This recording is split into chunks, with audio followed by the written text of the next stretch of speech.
Hello, everybody. Welcome to Addiction to Language. I am your host, Andrew.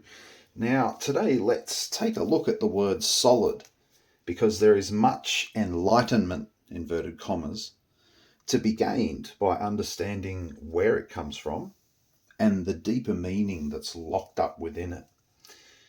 Now, see how this gold coin here looks a little bit like a sun disk. In fact, it's not actually gold, it's just an Australian $2 coin, blended with metals to make it look like a gold coin. But this little symbolic sun disk. Now, did you know that a gold coin in ancient Rome was called a solidus? And this is where, essentially, the word solid comes from. And if you know this little bit of detail about the word solid, it gives you a deeper understanding of that common phrase, solid gold, and the word solid itself. Because you'd be easily excused for thinking that the word solid comes from a linguistic root which refers to stability and firmness. But it actually does not. The majority of the word, being the soli, S-O-L-I, is actually referring to something that isn't solid, that isn't stable, that isn't firm. Okay, but it is something that will become stable or firm when we add a letter D onto the end of it, when it becomes solid. Let me explain further. What's going on here is that the simple root word sol, S-O-L, in solid, actually refers to one thing and one thing only. And that thing is one thing only. SOL words are referring to a single entity, which is why we have the words solo and solitude and isolated. Okay? But the one thing that's above all things is the sun. That's the big one. And that's why the SOL root is also used to refer to the sun. It's the reason why we have the words solar and solstice sitting alongside of solo and isolated. Okay? And as it happens, this one sun that we all have is indeed not a very stable thing. It's not firm. Okay? It's not solid. It is sol. Okay? So it's not stable, at least by any strict measure. The sun is unstable. It's constantly erupting and changing. Okay? Just as one person is not a very stable thing on their own, perhaps constantly erupting and changing, right? Just as standing on one leg is not very stable, having at least two is a much better idea. Okay? After all, they say 2 heads are better than 1. Okay? To be isolated, to be one, is to be unsupported. Right? And to be unsupported means you're unstable. Okay, that's the logic carrying on there. Change the board. Right. Now, the word soul is another part of this SOL based group of words that describes individuals. And in this case, we're adding a letter U, and it adds more detail to the word's meaning. Therefore, the word soul is more descriptive. Soul, S-O-U-L, is more descriptive than simply saying soul, S-O-L. Soul is a beautiful and profound word to contemplate, because have you ever had the feeling that you don't know exactly what your soul desires in any given moment, or even in your whole life? Have you ever done soul searching? Ever thought someone was your soul mate, but it turns out that they weren't? Okay, that's because the soul is also unstable, because it is a singular thing, just like the sun is a singular thing and unstable, or any other isolated thing. Okay, that's why it's spelt, even an isolated atom on its own. Well, for the most part, apart from the noble gases, I believe it is, are all unstable. Okay, that's what enables them to bond with other atoms, which are also unstable. They join together and they lend stability to each other. But as single entities, they are unstable. Okay, this is the SOL group of letters, the soul, and what they're referring to. Okay, with the word soul, there's that soul root, one thing, and then we add a letter U. And the letter U itself represents the idea of carrying or carriage. Things are carried by other things. Okay, so you're literally adding that meaning of carrying onto the existing one that you already had. So the word soul actually means carrying one thing, carrying the one, or one thing carrying. Okay, because the word soul, right, is referring to you yourself carrying the one around inside of yourself. Okay, and that's the idea going on. It's that from that dual perspective of all is one and one is all. Okay, so the soul is a piece of the all inside one. One, you, is carrying all inside of yourself. Okay, and that's the logic that is behind the structure of the word soul. That's how it was codified, and from the holistic perspective, it was codified by the people who put our language together. Okay, this is, how would I say it? This is all based in esoterica, but that it is a merging of esoterica and physiology. Okay, it's that merging of the intangible and the tangible, the actual mechanics versus the imagined mechanics, the spiritual aspects that we suspect, and marrying those two and finding the places where, the spiritual and the actual meet. What are their shared characteristics? How are the spiritual and the mechanical world similar? And they all have a set of ideas which they all share in. And that is how our language is built, by assembling those ideas in a sequence of letters which each represent one of those ideas, and then each word then is built as an observation of which particular aspects we're viewing. So if we want to describe a situation, will we say out of those 20 odd letters that we have, which of those aspects are most appropriate to what I'm trying to express? And then you select the letters appropriately, you put the word together in a logical form and a logical sequence, which will be obviously easy to pronounce. Now, the words lose, loss, loose, lost, actually, all just the word soul. It's the same root. They're just written backwards. S-O-L, S-O-L, S-O-L.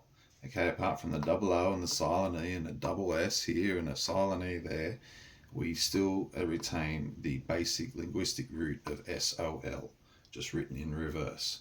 Okay, and that's why all of these words too refer to isolation, because this is the code that's going on within the language itself. That's not taught to you, okay, but it is there.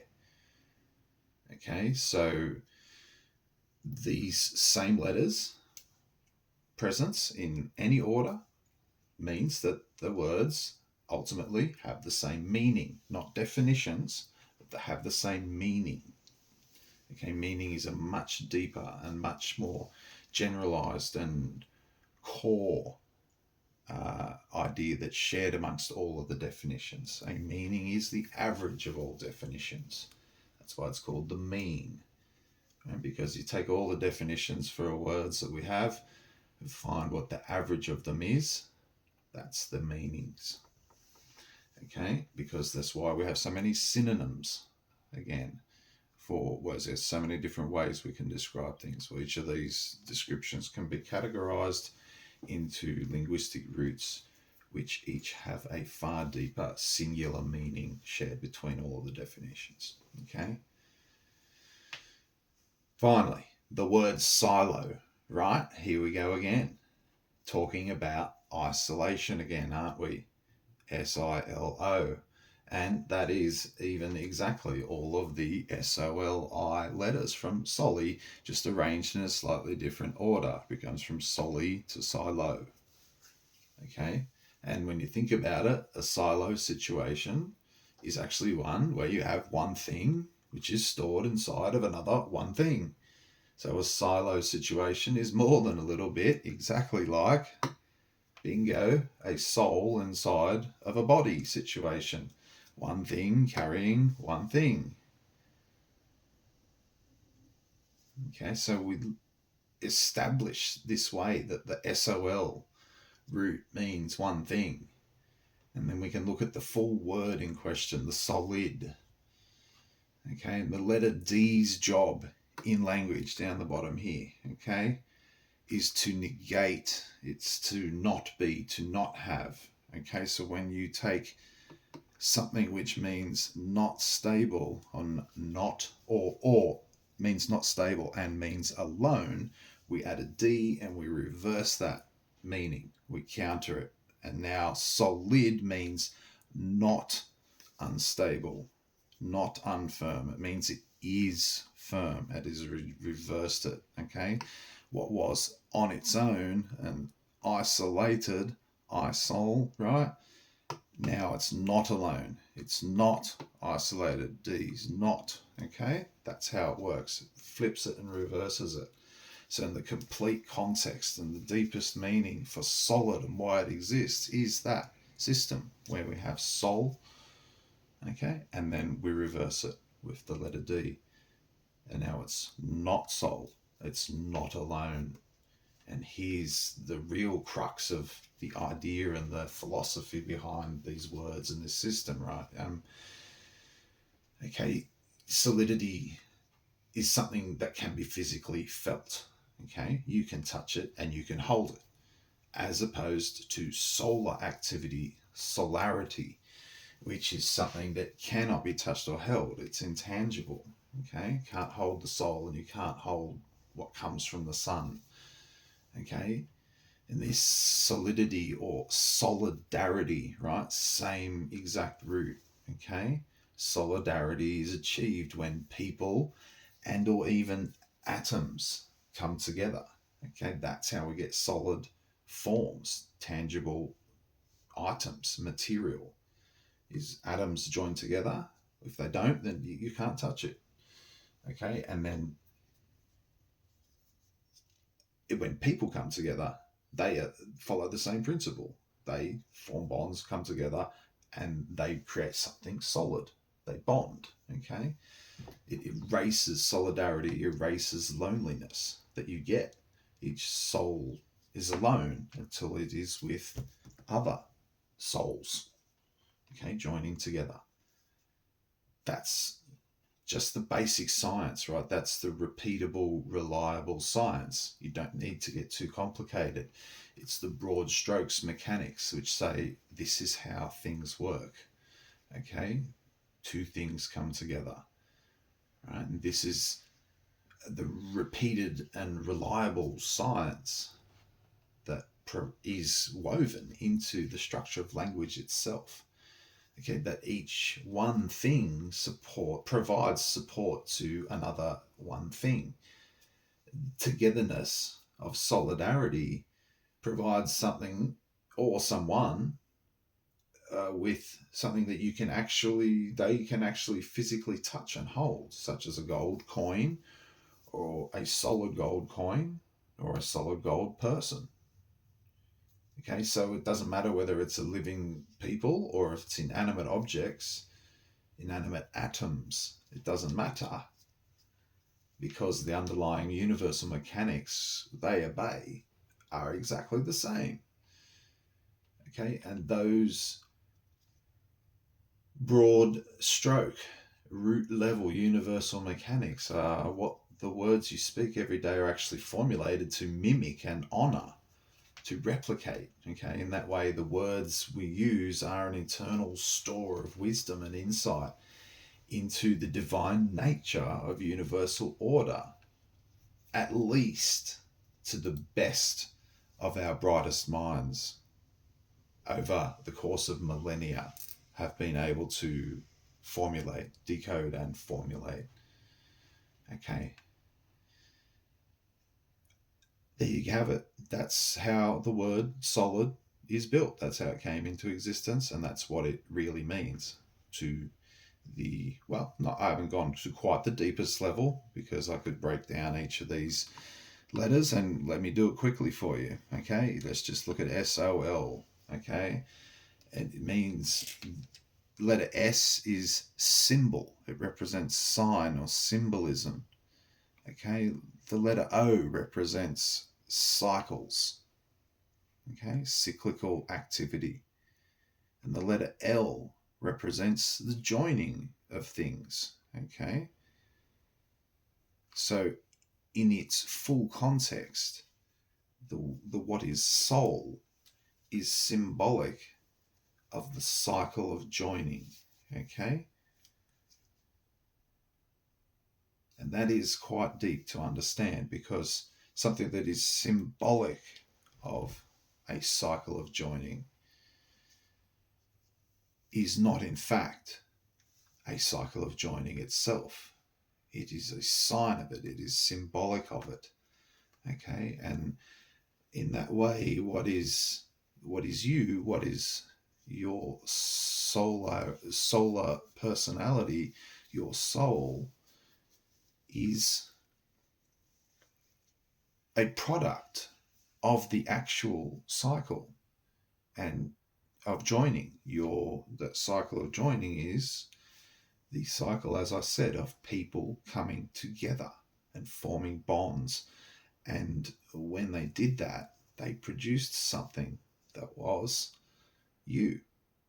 Okay? Ironically, you can be touched and held. Your physical form can be. But what actually constitutes you? Can that be held and touched? Okay, so your parents propagated, they came together and they propagated forward you as a sign of what can't be touched, what can't be held. And if you ponder that a little bit, it's extremely profound. And that is the depth that's available to explore within language itself. And it provides, once understood, it provides one with a very holistic and simplified explanation for the meaning of all things, the purpose and structure of all things. Okay, guys, that's gone on way too long, but I hope you enjoyed it. If you have got this far into it, you like what I do and you understand what I do, I know it gets a little bit, and I'm maybe not the best person to explain it, but I've got it and I'm trying to share it with you guys. So if you like it, you maybe need to be active in remembering to follow up on the page. It's essentially shadow banned at this point. On TikTok, I raced to 7,500 followers. It was abruptly cut off, and now there's a slow attrition there of slowly declining numbers. And hey, that is what it is. I'm not paying to play the game, and if they wish to cut off this information from becoming broad knowledge, well, I expect that's exactly what they would want to do. If they have not shared it with you to this point, they're certainly not going to like the fact that I'm trying to share it with you. So by all means, remember to follow up on the page, check in and see what's new. and go back through the hundreds of hours of content I've already created that's there. Go back and enjoy it again and pull it out and share it with your friends, because that is the only way at that grassroots level that we can break through that algorithm restriction that seems to be holding the channel back. All right, guys, until next time.